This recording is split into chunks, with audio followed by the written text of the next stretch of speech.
ہمارے اس چینل کو سبسکرائب کر لیجئے اور ساتھ بیل کے آئیکن پر بھی کلک کر لیجئے تاکہ نئے اور پرانے ویڈیوز آپ تک جلد پہنچ سکیں۔ جزاک اللہ۔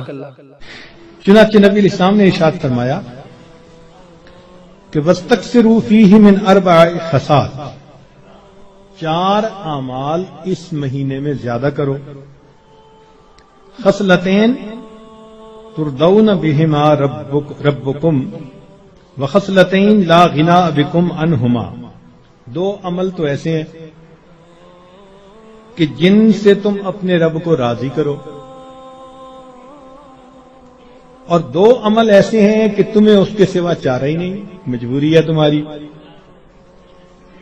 اللتان ترضون بہما ربکم، وہ 2 باتیں کہ جس کو ذریعے تم اپنے رب کو راضی کرو، فشہادت اللہ الہ الا اللہ وتستغفرونہ، یعنی کلمے کا ورد زیادہ کرنا، تحلیل زیادہ پڑھنا اور استغفار زیادہ پڑھنا، یہ 2 عمل اس مہینے میں خاص طور پر زیادہ کرنے کی ضرورت ہے، کیونکہ اللہ کے پیارے حبیب صلی اللہ علیہ وسلم نے ارشاد فرمایا، لہذا اس بات کی اہمیت دل میں اچھی طرح بٹھانی چاہیے، تو لا الہ الا اللہ کی بھی کثرت کریں،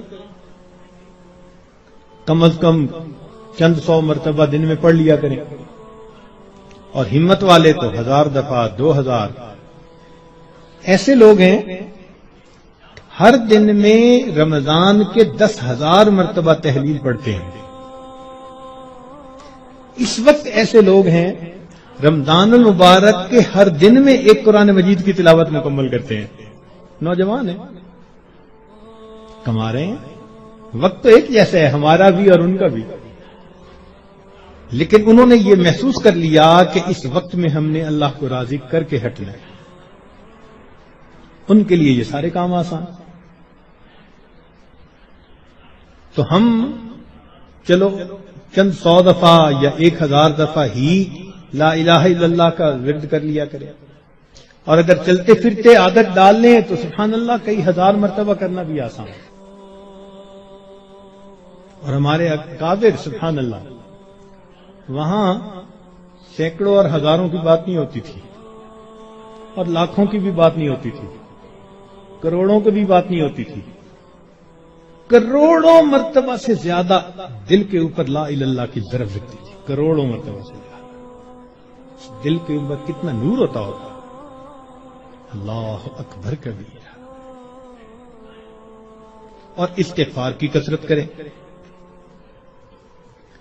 اور 2 چیزیں جس کی ہمیں ضرورت ہے، ایک اللہ رب العزت سے جنت مانگیں اور جہنم سے اللہ تعالی سے پناہ مانگیں۔ تو اس مہینے میں یہ دعا مانگنی چاہیے، اللہم انی اسألک الجنہ وَأَعُوذُ بِكَ مِنَ النَّارِ، اے اللہ میں جنت کا سوال کرتا ہوں اور جہنم سے اے اللہ میں پناہ مانگتا ہوں۔ اللہ اللہ اللہ